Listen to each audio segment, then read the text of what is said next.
Report, a BHMSD podcast. Welcome to episode 7 of the BHMSD Roll Report. In this episode, we're going to be bouncing around to each one of our schools, starting with our middle school, where Mrs. Alspaugh gave me the opportunity to teach junior achievement to her 6th grade social studies class. So first up, we'll hear a little bit from Mrs. Alspaugh and then peek in at one of the class sessions. JA goes a little farther than what we teach in 6th grade social studies. I will discuss imports and exports with them. The students usually know a little bit about trade, but with JA, they come in, they talk more specifically about working with a customer, how to maybe a little bit about starting business, and it talks about like learning the cultures of other countries. And we discuss culture in the class, but not in an aspect of understanding a nation's culture and in the context of business. We just discuss it in general, different cultures around the world. We discuss trade, but then again, JA takes it a step further and discusses barriers with trade, and those are terms that we don't discuss, like economic sanctions, maybe needing quotas, and meeting standards. So they'll go deeper with that. And then kind of to wrap it all up, of course, we discuss different nations' currency, and the kids enjoy. Some of them will even bring in different currencies to handle, allow the kids to see them and handle them. And then the kids get on and use a converter, and that changes day to day. So they'll punch in what something is in American dollars, and then maybe convert it to Mexican pesos or Japanese yen. So the kids enjoy doing that as well. We needed another teacher, and I realized that the class I needed the instructor for, the volunteer, was period 7. Well, Dr. Yates' son Deacon is in that class, and I just thought I might as well give it a try and ask him, and he willingly volunteered, so it's been kind of fun. And I have had other parents of students teach this course, but it was great that Dr. Yates was willing to do that, and I think he has a teaching background too, so he just was in his element, and it was just a great experience for the students and I think for him as well. Just that this is a great program, and I know that I think JA's in many schools. If there's some that are not partaking, just to encourage you, it's a great program, and I think it's great for the kids to interact with volunteers from the community, and I think it's good both ways for the local businesses and factories and banks to be known to our students, and vice versa. I just think it's good for all. I'm Dr. Yates, so my job here is really just hang out a lot. But my official title is superintendent, okay? And this is a fun thing that I get to do, is come and hang out with you. Like Mrs. Alspaugh said, we'll be here 4 times to learn about junior achievement. And our topic is the global marketplace. What's that, right? We don't know. Well, hopefully by the end you'll go, I know what that is. So, what are we doing today? We're talking about the global marketplace and trying to think about the world outside of where we live. So we live where? Anybody raise your hand, say your name. Right there. Ben, where do we live? Okay, let's get a little narrower. Where do we live? Bluffton, Wells County, yep. Harrison Township, that's our township for our school district. So it's very small, right? Now let's go to the other extreme. Think about the places that are in the world. And this whole idea about this time that we're going to be together for 4 times is talking about our world that's bigger than Bluffton, Harrison Township, Wells County, Indiana, and bigger than the United States. Okay? So we're going to draw connections to other places. Today, we're talking in the whole world of global marketplace, we're going to focus in on 2 different things. Okay? And that is only going to be on the business side and the consumer side. Or customer is another way for it. So, example of a business. Who's got one? First name. I knew that one. Okay. Charlie, what do you got? Example of a business. Furniture store. Okay, so what's an example of a customer? Deacon. Someone who's buying a shoe at Charlie's shoe store, right? Yeah? Mowing your lawn, yeah, that's a service. Anybody ever mowed lawns for money? We're almost to that age where we can do that, yeah? Get a little extra cash to mow the lawn. That's a service. Raking leaves, shoveling snow, those are all services. I steal yours, Chloe? Okay. All over Denmark really fast. Winner.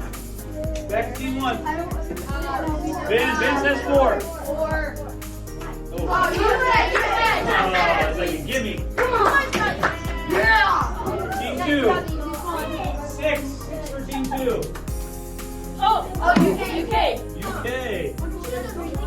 says okay. All right, team 3. 3. Numero 3. Sweden. Sweden. All right.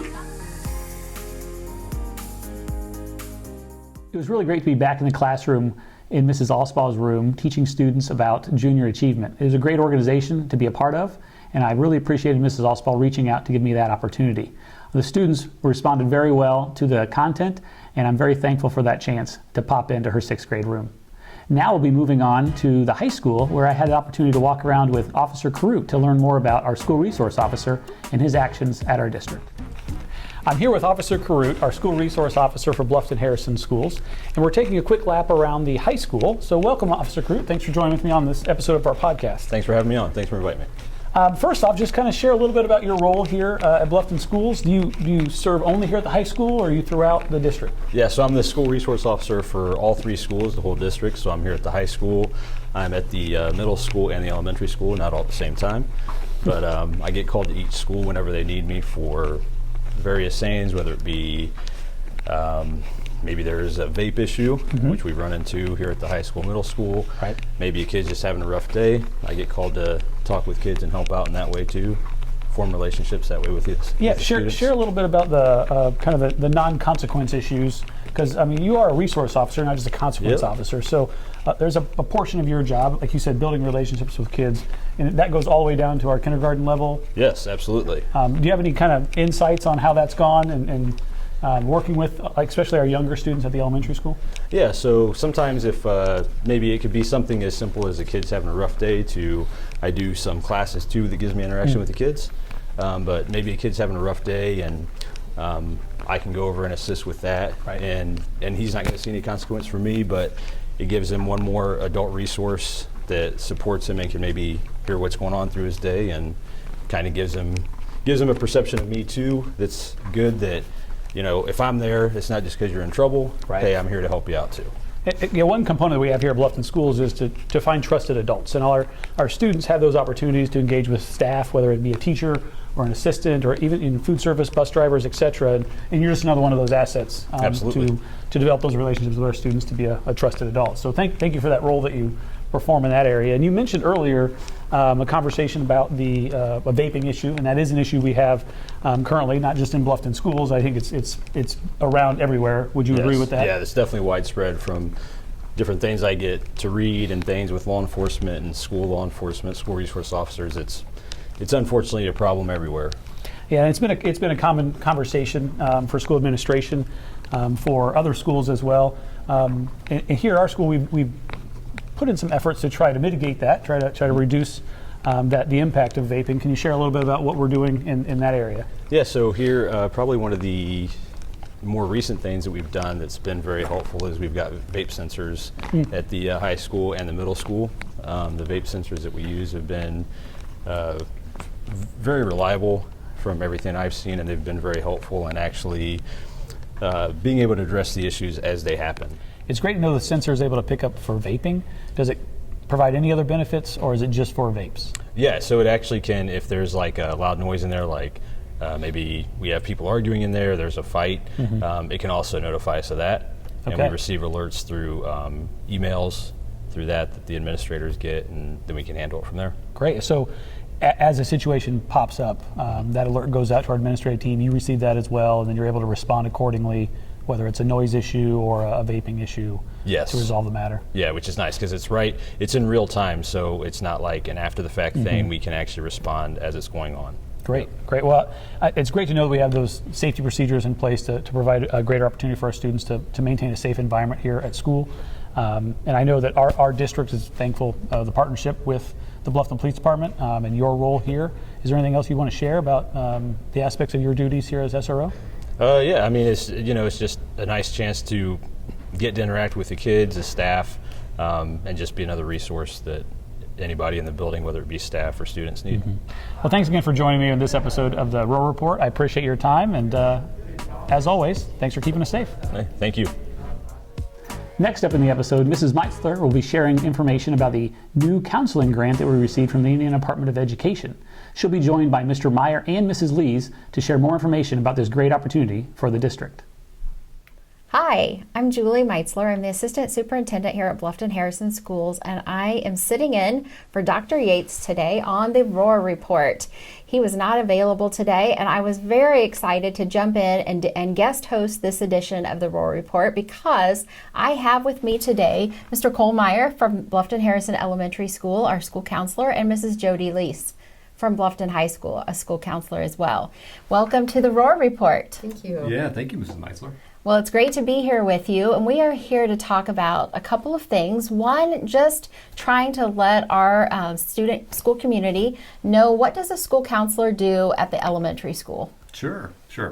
Well, first of all, I want to say that we're extremely blessed at Bluffton Elementary School because we have 2 licensed school counselors, and not every elementary school can say that. So I think it's important to say that BHMSD values school counseling and what we do, and understands how that our role works with student achievement. And so just thanks to the administration for always supporting school counselors. So start off with that first of all. But as you might imagine, the elementary school, the day is quite varied as a school counselor. It begins every morning with breakfast duty and checking students in and helping them as they start their day off. It begins with checking in with students in the classroom, making sure they get settled in, make sure they have their basic needs met with breakfast, and make sure they've got warm coats and shoes and everything like that. And then from there, it can look a variety of ways. We can do groups with students based on certain topics, and we can work with parents on getting students to school, and we work with attendance, and we have a variety of meetings, as you might imagine, with administrators or with teachers or even with students. And what we try to do is we try to use the ASCA national model, which is the American School Counseling Association, and work on student academics, their social emotional needs, and then even career guidance as well. So we really try to focus on those things at the elementary. And each day you set out, and Mrs. Leas will speak to this, I'm sure you set out with a to-do list, and then it just goes from there. And See what happens. It's a very huge variety of things that we do. Sure. And I spent many a year at the elementary school, and I know the school counselor was very important to the daily process of the school. Would you say that there's one thing that you would advise parents to do to help their kids be prepared for school? Oh my. Wow. So getting a good night's sleep at night, that's going to be really important. And I think consistency with that is extremely important. But to be ready for school, they need to have a good night's sleep. They need to eat breakfast in the morning. They need to come ready to have a good attitude and a good effort. And be just really ready to learn. And so we all know that mornings can look different for all of us. And sometimes we've got good mornings, and sometimes we've got really not so good mornings. Absolutely. But if they could have one trusted adult at school to go and check in with, or to go to school, and I know that one person will love me and care about me and make sure I'm doing okay. If they can have one person at school. It could be Mr. Meyer, it could be Mrs. Kilgore, our school counselor at the elementary, it could be Mrs. Leas at the high school, whoever. But to have one trusted adult that they know they can count on day in, day out, that to me would set them up for great success. That sounds like great advice. Thank you, Mr. Meyer. How about you, Mrs. Leas? You're at the high school. You've been there several years. Yeah. Tell us about a day in the life of a high school guidance counselor. Interestingly enough, Cole and I worked together at the high school. I worked at the elementary before I went to high school. So there's some similarities. There's a lot of overlap. So, of course, attendance is a big part of it. We need to figure out who's there and who's not there, and do they need help, and do their parents know that they're not there. So attendance is a big part of it. If we don't get call-ins from parents, then at some point one of the counselors will go to the home and check. Parents always need to know if their student is not at school, so that's important. We also keep track of attendance because of credits and things like that. So we do that. So I think of our schedule as being kind of seasonal. Right now we're in the scheduling season. We were in a testing season last week. So my plan for the day is one thing, and then to see if it gets carried out is another thing. So it just depends on what's going on. Oftentimes it's checking in with a student, like Mr. Meyer said, who you might be following up from the day before. We do want to feel connected and want our students to feel like there's a trusted adult for them in the building. So all those things I just echo too. So if a student at the high school wants to see you or Mr. Baxter, what do they do? How do they get in touch with you? So sometimes they'll just shoot us an email. They may stop in the office. They may say something to Mrs. Craighead, our guidance secretary, and just let us know that they want to meet with us, and we'll look at their schedule and then pull them from a class that we feel would be a good time. Sounds good. Sounds good. Well, I'm very excited to talk to you guys about the Comprehensive School Counseling Grant that we just received, which was so exciting because from what we understand, there were over 100 schools who applied for this grant from the state of Indiana, and we were one of 26 who were selected to receive this grant. So what is going to happen with this grant? Tell us what you're going to be doing, and what is the goal? Sure. Do you want to start with So one of the things that I think will be exciting is that we are looking at a system, a curriculum where we can work with students to develop some resilience, to help them build their strengths, to have a skill set so that they can handle some of the obstacles in life with a better set of skills. Another thing that we're looking at is a system where we can help track students in terms of what they're interested in high school, what kind of jobs, what kind of colleges. I think all those things will just add to what we can do for students. And I think just from working on the grant with the counselors, you guys really wanted to make sure that we were doing these things K-12, that it wasn't just a middle school grant or a high school grant or an elementary grant. It was literally just looking at our whole counseling program. And I know that you're involved in a program through the state called Carry the Torch. Mr. Meyer, can you tell us a little about that? Yeah, so Carry the Torch is a statewide initiative for school counseling programs. And so the idea is they want us to, like you just mentioned, work from kindergarten through 12th grade, through graduation, and have a cohesive counseling program. And to do that, they have established this Carry the Torch initiative. And we included that as part of our grant proposal. And it's going to help BHMSD counselors to make sure there is a seamless transition in services and in referral processes and supports and guidance that we can give to our students as they travel throughout our 3 buildings here. And so it's an exciting initiative. Back in the old days, if you will, they used to have, what was that called, Mrs. Leas, the Gold Star counseling program in the state of Indiana. This is kind of replacing that program as things continue to transition and change. And so Carry the Torch is it's the newest initiative for school counselors to really to continue to make sure we're doing as professional job as we can as in our counseling role. Well, and I think I can speak for everybody here in the district to say that we have the best 6 counselors imaginable in our district, and we're thankful for everything that you guys do every day to help kids. Well, it's an honor to be able to do that. It is. Yeah. It's really nice being here this long that we have 2 counselors in each building, and so I'll echo what Mr. Meyer said at the beginning, just feeling really supported and feeling like there's a lot of cohesiveness between our counselors in each building. But this grant and this Carrying the Torch, this will help us to even tighten up our program better. Mr. Meyer, Mrs. Leas, thank you for being with me today. I know our counselor team, as well as Mrs. Meitzler, are very excited about the opportunity this grant is going to be providing for our students here at Bluffton Harrison. And finally, yesterday, we had the opportunity to welcome the class of 2036, our newest Bluffton Tigers, to the district. Yesterday at the elementary school, we had our kindergarten registration day, and our families were able to pop in, see the school, and meet the staff that will be servicing them for the 23-24 school year. I know our staff did an amazing job welcoming families, and we look forward to seeing them coming up here in August as well. For kindergarten? Okay, what's your name, sweetie? Come over here and say it again. What's your name? Cameron. I'm Mrs. Mosier, and I'm the assistant principal. Are you excited for kindergarten? Yeah, you look like you're excited. So Mom will start in there, registering on the computer, and then when you're done, you'll come right out here, and Mrs. Philippi has some more information for you. Bye, Cameron. I'll see you when you're all done, okay?